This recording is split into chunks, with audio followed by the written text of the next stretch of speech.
Hello, good night. My name is Randy Ramphal. I am a licensed master's social worker. So I'm not really going to ask how you guys are doing because I know it's a very stressful time, a very stressful period. So I just wanted to get to today's topic, which is dealing with the coronavirus. So, again, I am not a medical professional. I'm just sharing my thoughts and my of what we can do for ourselves, the measures that we can take to help prevent the spread and to protect ourselves, as well as what we can do to help others during this stressful period. And also, lastly, some measures that we can do to help lessen anxiety and to prevent panicking so that people can actually be aware and also know how to cope and deal with anxiety during this period. So what the things that we can do to protect ourselves, and some of you may have read it or may have heard it on the news, may have heard it in different outlets and aware of it, but I just wanted to mention it again. So some of the things that we can do to protect ourselves is doing hand washing and hand sanitizing. Hand washing, I think, is for like 20 seconds at least, then hand sanitizing, blocking your nose and your mouth also when coughing. Um, Also avoid shaking hands, as we know the virus can spread through simply through shaking someone's hands. So maybe doing a bow or just acknowledging that they're there, but not really having that physical contact. Also social distancing, which is more about like avoiding the crowds. I know for a lot of extroverted people or people who just like being out, it's a very hard thing. It's a very um, social distances might be difficult to practice, but again, this is about protecting you, but also protecting others. And then also they talk about the idea if you're sick or you feel like you have any type of symptoms, to stay home, do not go out again, because again, this whatever you have, you just want to make sure that it's under control before you even think about going out back to work. Um, Again, so those are the things that we can do to help um, to help with what's going on right now. The things that we can do to help protect others. So one of the main things is about posting stuff or even checking out the reliable sources of where these things come from. So I know even on social media like Facebook or whatever, sometimes we might read an article, sometimes and we read something that might invoke a lot of fear, might invoke a lot of panicking, might invoke a lot of anxiety. And then what we tend to do is we tend to just share that without looking at the source. So you want to make sure that you look at the sources to make sure that they are reliable. I know like when we used to go to school, they used to tell us, .gov.edu or .org tends to be some of the most reliable sources. So you just want to make sure the information that you are putting out there is not misinformation or is not something that somebody just randomly write and then you share this, because again, this causes a lot of panicking. So again, check that. Also, we just want to make sure think about our own biases in terms of the stigmas that we may hold. I just want to make this clear that not because you're an Asian or you're a Chinese mean that you have coronavirus. This virus by no means should be spreading any type of hate or violence towards specific groups.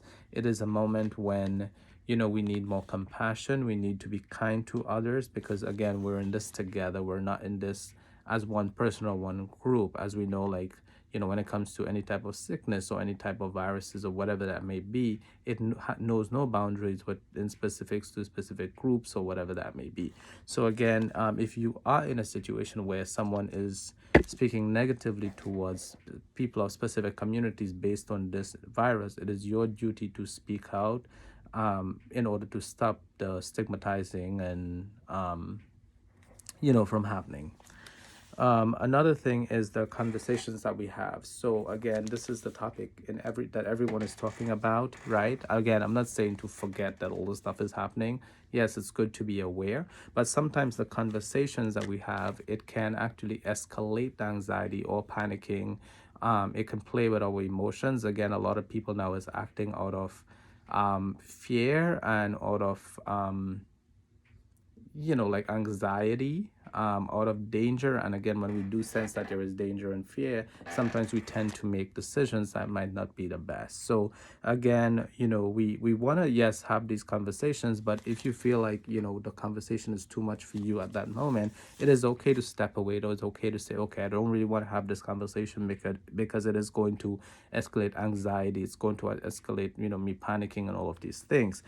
So just think about who you're having these conversations with, where they're getting the information that they're providing you with. Like one of the major things is, when we think about the amount of cases that's happening, a lot of people tend sometimes to give like false statistics. So we just want to make sure that we are aware of who we're speaking to and then take precautionary measures to protect ourselves, our mental health, and those around us.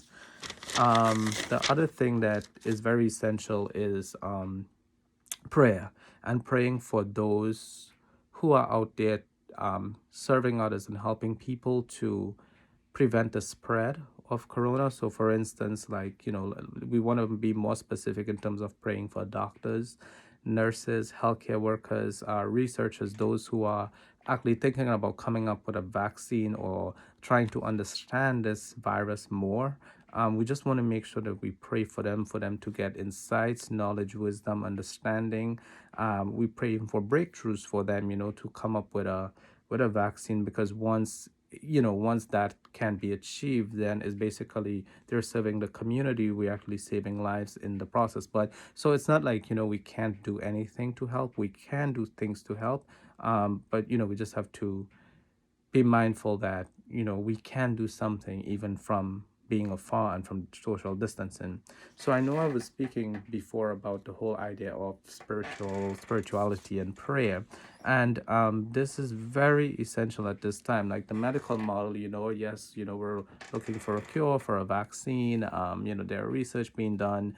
When we think about the social aspects, of like the social distancing, and the things that we do for ourselves, like the hand sanitizing and just protecting ourselves and others, we also have to think about the spiritual aspect. And the spiritual aspect could be more about praying for, as I mentioned, those in the field, those who are out there, praying for their safety, right? So if it was up to me specifically, I would call for like a day of international prayer. I know right now, like many groups, like even like Catholics, I know observing Lent. So maybe making that of your fast and part of your prayer, and praying for these individuals. You're praying for the people who are suffering, the families who are being affected. You're praying for, for, as I said, for everyone who's out there who's really trying to help in this process. And again, another important group to pray for is the vulnerable groups, like the seniors, or like children, or, who are in vulnerable positions, and even those who are being laid out from work. Like we know, like you have a lot of people who are bartenders, who work in the restaurant industry, all of these individuals who are having a really tough time right now, even keeping jobs or even, paying their bills per se.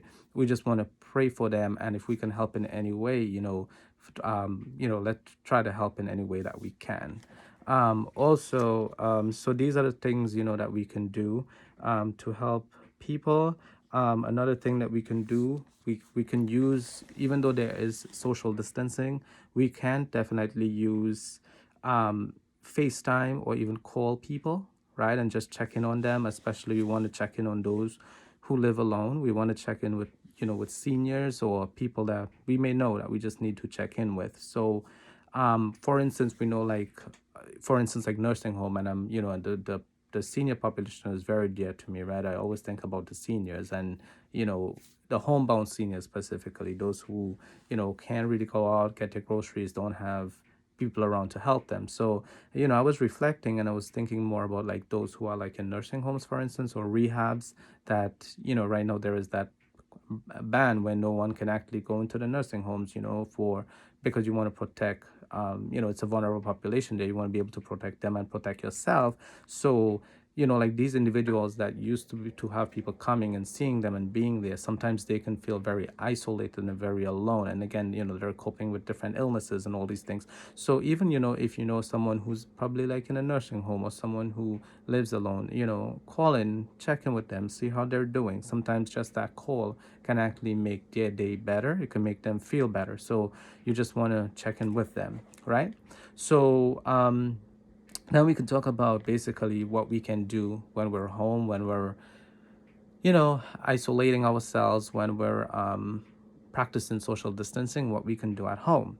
So some of the things that we can do, again, yes, be aware of what is happening, on the television, what's going on with the virus. We want to make sure that we are fully aware and fully informed. But again, we don't want to be in that position where we, let's say, for instance, have the TV on 24/7, where this is all we're looking at, because that is all that is being fed into us. And again, it can actually escalate a lot of fears and anxieties and all of these things. So one of the things that we can do to use our time wisely is work on a goal. So for instance, there are times when, before, like, let's say when social distances and all these things happening, maybe we were just busy working on, going to work and doing all these things. But now that we are home, maybe we can start working on that goal and that thing that we wanted to work on so long. So, if you wanted to write that book, or write that song, or work on that business idea, or create your own website, or do whatever that is, or even do some puzzles, or whatever you want to do, that goal that you wanted to work on. Maybe it's time to work on that. Even like a vision board can actually be something to really work on, because again, that is something that is fun. It helps you to put your goals down, to see where you want to go, but it also helps you to take your mind out of what is happening in the media. That can help de-escalate all the anxieties and fears and panicking and so forth. So again, we could want to do these things, like vision boards and so forth. Again, also do something that you like at home, because at this point, where there's a lot of anxiety and panicking and things that are happening, a lot of times we forget to do things that we like, or do things that we love. Even the things, when we're home, we can do some things that we like, even if it means reading a book, or just having some alone time for self-reflection, for meditations and things like that. Do something that you like, whether it be watching a movie or whatever. Then also, creating a gratitude list. A gratitude list is very essential. As they said, an attitude of gratitude will take you a very long way. In these moments when there are a lot of panicking, a lot of anxiety with everything that is happening, sometimes again we can see the world maybe as being a dark place of so many things that's happening. But maybe taking some time to write down some things that you are grateful for, maybe just waking up in the morning, or the food that we eat, or our loved ones, or anything that you're grateful for. It doesn't have to be a long list. It could be like maybe 5 things, and doesn't have to be something that is extravagant. It could be something as simple as making up the bed, right? That could be something that is great. So try creating a gratitude list. And then the other thing is mindful meditation. Or you might think, well, I don't know how to do mindful meditation. So if you look online, or you look on YouTube, or wherever, you can actually find videos that can help you practice some type of level of mindfulness. Mindful meditation, again, doesn't have to be something that is structured. It could be just sitting in silence, getting some time to reflect. Even because sometimes by reflecting in moments like this, sometimes you uncover, or you discover some parts of yourself that you know that needs to be explored more, let's put it that way. Okay, so again, these are some of the things that we can definitely do. We can take care of ourselves, by the hand sanitizing, the washing, all of these things. And then you can also, the things that we can do to help others. And then finally, the things that we can do while we're home. So again, we spend our time, the word is not effectively, but we spend our time building our lives, even in this moment again. So and one last thing that I wanted to mention is, during this moment, for anyone who is encountering any type of abuse, let's say if there's domestic violence in the home, and you feel like you can't get out of it, is there's no way out of this. At the end of this video, I just wanted to share that if you are experiencing any type of abuse, and specifically domestic violence, there is a number called the National Domestic Violence Hotline, and that number is 1-800-799-7233. That's 1-800-799-7233. And and this is a hotline that you can call if you are encountering like domestic violence. Don't feel like you have to be there because of this virus. And another thing is also, what we can give, right? Let's say we can give anything of monetary value. Look for organizations that provide crisis intervention or crisis care during this time. If we can donate to some of these. So for instance, I know like City Meals, for instance, they provide meals for vulnerable homebound seniors. So maybe a place like that, if you feel like you want to donate, every extra bit goes a long way. You can feel free to do these things on the websites. Okay, so again, if this was beneficial, feel free to like, share, comment. Let me know your thoughts. Let me know your thinking. Again, thank you so much for watching. Again, my name is Randy Ramphal, LMSW. Have a good day. Bye.